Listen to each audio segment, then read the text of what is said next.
We came this close to rendering Wall Street obsolete, getting rid of the entire crony banking system. A new crypto bill dubbed the Genius Act is set to finally legalize a big chunk of the crypto industry called stablecoins. CNBC called the bill, quote, the first major legislative win for crypto. Treasury Secretary Bessent praised it as, quote, reinforcing dollar supremacy, which it does. Neither mentioned the most important part: stablecoins are the most direct threat to the crony banking system in 50 years. And they obliterate the case for a government-run crypto called a CBDC. So first, what is a stablecoin? It's a kind of crypto designed to maintain one-to-one value with a currency like the dollar. The tokens are backed by assets in a vault, so cash, treasuries, and gold. The stablecoins don't go up or down like Bitcoin. Instead, if Bitcoin is gold you can email, a stablecoin is a dollar you can email. So it doesn't replace Bitcoin or gold for savings. It does replace US dollars for buying coffee. Now, because stablecoins use the same blockchain technology as Bitcoin, stablecoins are much cheaper to use. They can be zero fee compared to 2.5% on credit card swipe fees, which cost Americans nearly $200 billion per year. Stablecoins are also much faster than banks. Like email, payments can be instant, while your bank can take days to process and ask you what the money is for.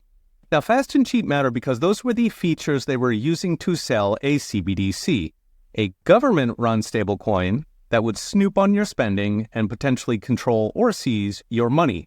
The new bill instead legalizes private stablecoins while mandating they back the tokens with money in the vault.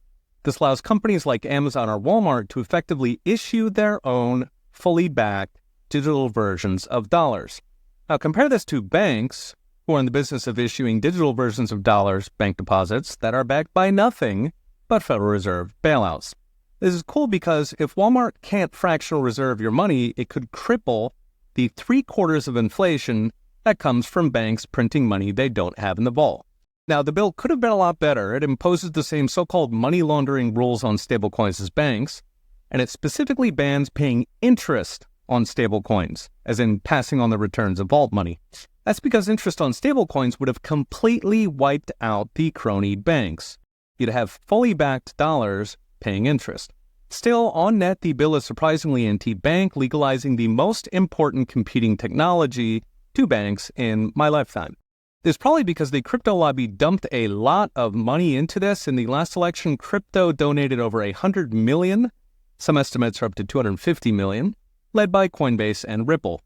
Now, that surpassed oil, gas, even pharma, plus another $18 million for Trump's inauguration, $5 million from Ripple alone.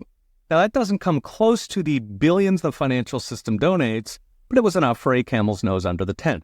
So as next, brought to you by Unchained.com, the bill does not take effect until next year, but we already see companies, including Walmart and Amazon, lining up to issue stablecoins that would zero out banking fees for the hundreds of billions of transactions they make. Even Elon could get in the game with his planned X money that would also bypass banks and their fees. Most important, crypto apparently has the political heft to go toe-to-toe with the crony fractional reserve banking system that misrules our republic. Banks dodge this one, but they need to get lucky every time. Crypto only needs to break it once. Okay, we'll be watching. See you next time.